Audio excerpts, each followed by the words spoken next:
¿Cómo estamos? Pues vamos a seguir hablando de la historia de Francia y fíjense en que aquí vamos a ver cosas que son importantes que necesitemos aclarar porque en todo este proceso se van terminando todas las dinastías.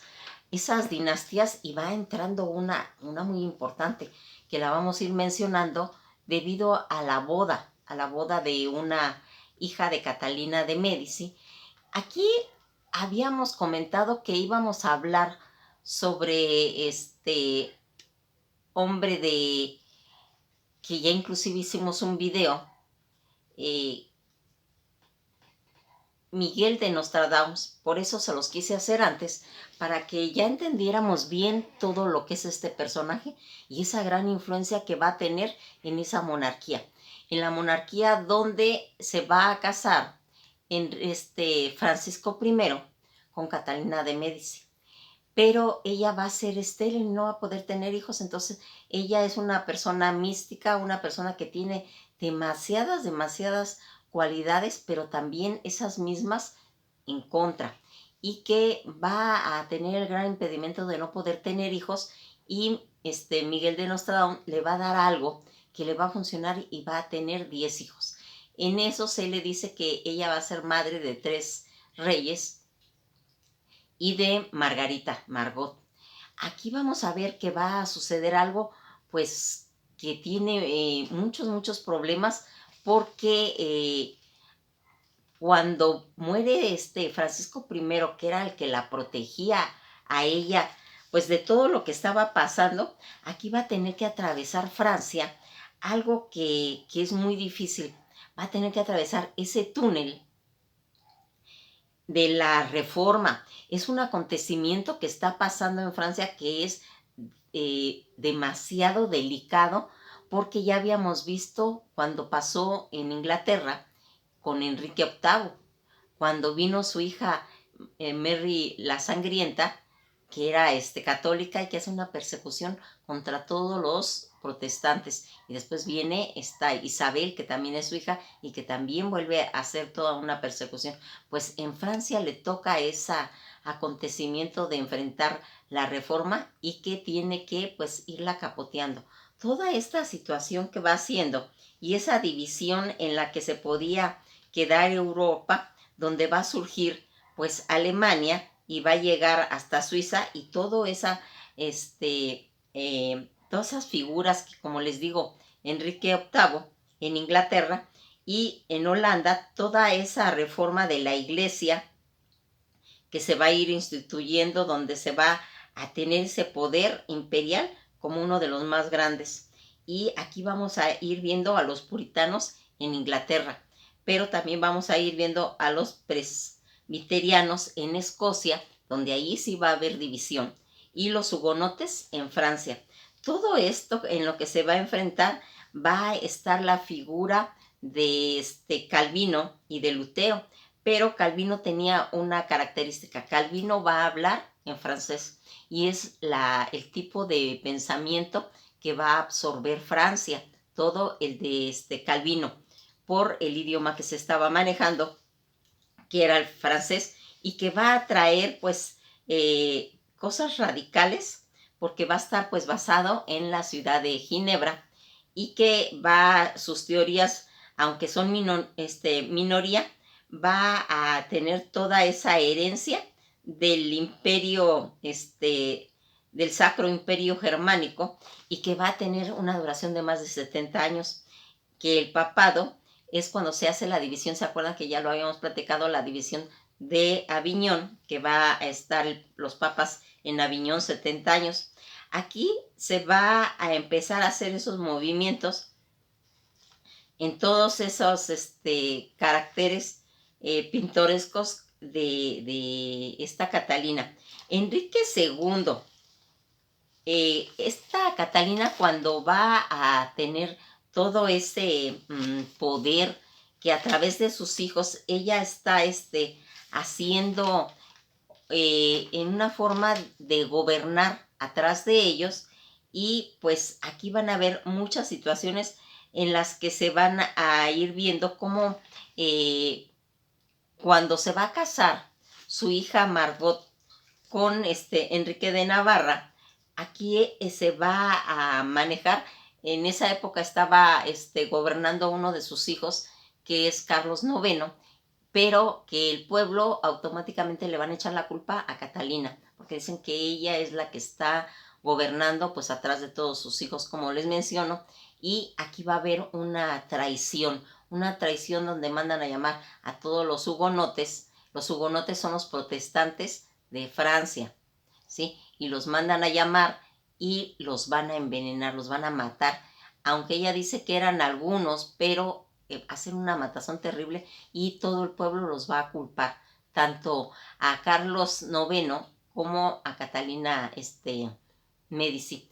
Aquí vamos a ir viendo cómo toda esta matanza que tiene que ver con, que es la matanza de San Bartolomé, y que en esa matanza, en esa masacre, es el asesinato de una masa de los hugonotes durante las guerras de la religión en Francia en el siglo XVI y que comenzó en la noche del 23 al 24 de agosto de 1572 en París y que se extendió durante meses por todo el país.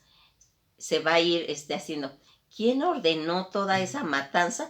La interpretación tradicional es de que Catalina de Medici y sus consejeros católicos fueron los principales responsables de todo lo que sucedió ahí. Ellos habían forzado a Carlos IX, dubitativo y validoso, a tomar esa decisión, que es el hijo de Catalina de Médicis. En esa matanza de San Bartolomé, que así se le conoce a ese asesinato de masas de hugonotes, calvinistas, franceses y protestantes por parte de católicos durante la Guerra de la Religión de Francia del siglo XVI, y estos hechos que comenzaron el 24 de agosto de 1772 en París y que se va a extender durante meses en todo eso. Fíjense que aquí vamos a ir viendo cómo va a ir pasando todo esto.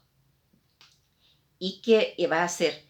El 18 de marzo de 1652 va a estallar en Francia la primera guerra de religión entre los católicos protestantes y el duque de Guisa, dirigiendo la matanza de 23 protestantes que celebraban un culto en una granja, siendo el detonante final del enfrentamiento que tuvo ese país.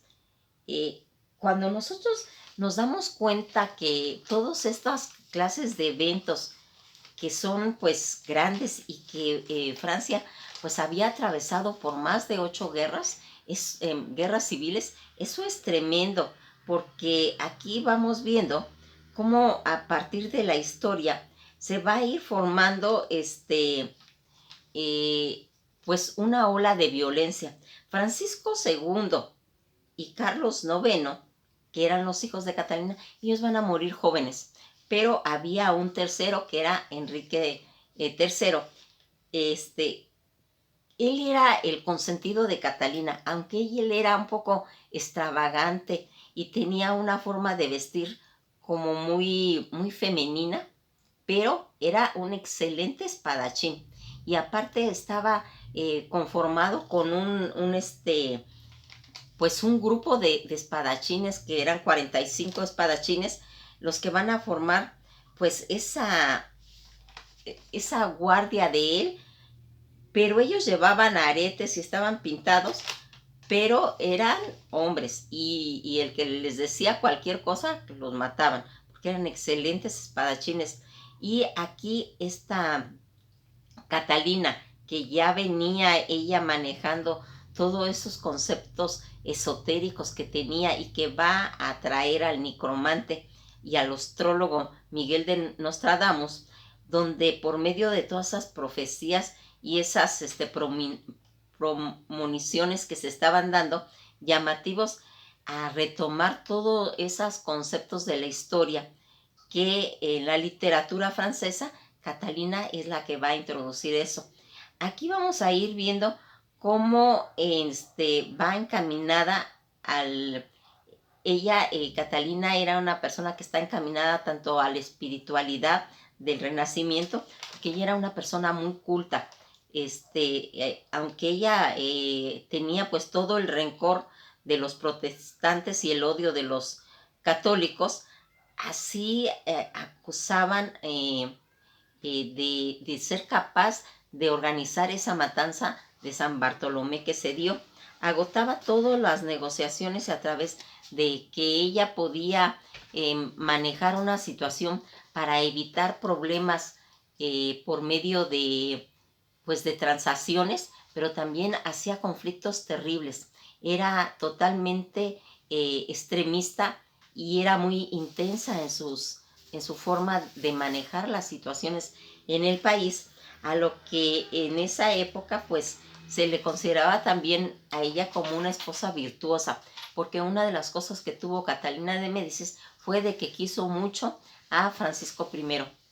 Fue una esposa muy, muy enamorada del marido, y cuando ella muere y él la protegió tanto tiempo, pues van a quedar sus hijos. Y ya vimos que 3 de ellos van a ser reyes, y entre ellas pues es Carlos IX, es Enrique III y Francisco II. Ellos van a ser los reyes, pero atrás de esos reyes va a gobernar ella, y vamos a ver cómo va a resurgir el personaje de Margot, que en la boda de Margot es cuando se mataron a todos esos hugonotes en esa emboscada, cuando se casó ella con Enrique de Navarra.